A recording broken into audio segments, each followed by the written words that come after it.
जय जवान जय किसान साथियों, आपको अफ़ीम के बारे में बहुत सारी अपडेट्स समय समय पर अफ़ीम किसान संघ का चैनल देता रहा है। और आइए आज चर्चा करते हैं हम अफ़ीम नीति की। अफ़ीम नीति महानुभाव इस बार जो आई है वो दो भागों में आई है।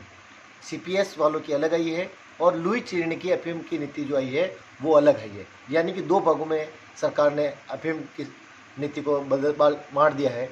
सबसे बड़ी बात देखिए कि कहीं न कहीं सरकार की ये मंशा है कि सीपीएस वाले और लुई चीनी वाले दोनों किसान एक साथ नहीं रहें, अलग अलग रहें। इसी विडंबना को ध्यान में रखते हुए उन्होंने दो नीतियाँ जारी की है। आइए पहले हम एक ग्रुप में चर्चा कर चुके थे लुई चीनी वाली अफ़ीम नीति की। अब इस बार चर्चा करते हैं हम सीपीएस वाली। सीपीएस की क्या खास बातें हैं, इसमें चर्चा करने से पहले मैं निवेदन करना चाहूँगा कि क्या आपने अफ़ीम किसान संघ नाम के इस चैनल को सब्सक्राइब किया है या नहीं किया है। यदि नहीं किया है तो मैं सबसे पहले कहना चाहूँगा कि आप जल्दी से इस चैनल को, जो नीचे लाल बटन है सब्सक्राइब लिखा हुआ है, उसको क्लिक कीजिए और इस चैनल को सब्सक्राइब कर दीजिए, ताकि समय समय पर आपको अफ़ीम के बारे में होने वाले हर अपडेट की, अफ़ीम की तकनीकी की सारी जानकारी आपको प्राप्त होती रहे। आइए हम चर्चा करते हैं सीपीएस की अफ़ीम पद्धति की, अफ़ीम नीति की। किन लोगों को अफ़ीम का पट्टा मिलेगा और वो पट्टा कैसे मिलेगा, इसके संबंध में अफ़ीम नीति आई है। उसमें 3 से 4 बिंदु आए हैं।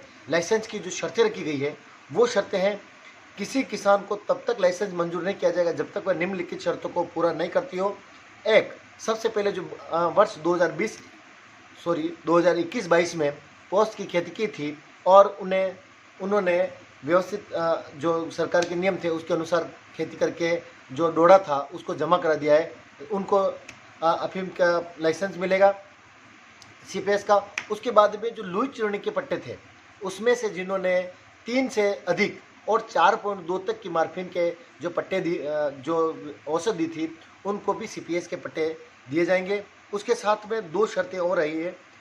उसमें ऐसे किसान लाइसेंस को फसल वर्ष 1999 से 2000 के से और 2021-22 के दौरान इस आधार पर रद्द कर दिया कि जिन्होंने अफ़ीम घटिया दी थी, जिन्होंने पहले घटिया अफ़ीम दी थी, उनके भी पट्टे देने की सरकार ने प्लानिंग बनाई है। उसमें नीमच या गाजीपुर सरकारी अफ़ीम क्षारोद कारखाने में किए गए परीक्षण से पता चला कि उनमें मार्फिन का अवयव 6% है, मतलब 6% जिसमें मार्फिन थी उनको पट्टे गवर्नमेंट जारी कर सकती है।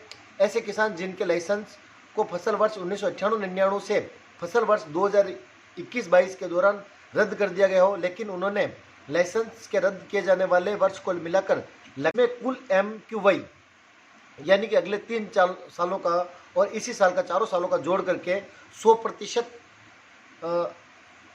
अधिक हो, किसी कानूनी उत्तराधिकारी को लाइसेंस अंतरित किए जाने के मामले में मृतक किसान के द्वारा किए गए जमा के औसत पर भी जमा की जाने वाली अफ़ीम के कुल औसत की गणना करते समय ध्यान में दिया जाएगा और ऐसे लोगों को पट्टा दिया जाएगा।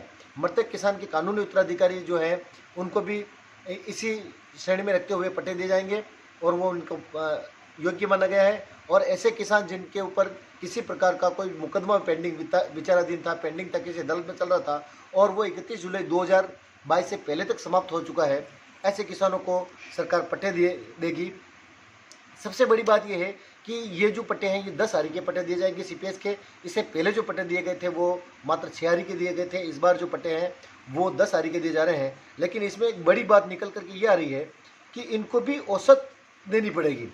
औसत का मतलब इन्होंने जो बता रखा है कैसे, कितने समय के लिए पट्टे दिए गए हैं। तो ये जो पट्टा है, ये जो अफ़ीम नीति बनी हुई है, इसमें जो पट्टे दिए गए हैं वो 5 साल के लिए दिए गए हैं। सबसे बड़ी बात देखिए, पहली बार ऐसी नीति बनी है जिसमें 5 साल के लिए पट्टे दिए गए हैं और 5 साल तक के लिए किसानों को लाइसेंस दिया गया है।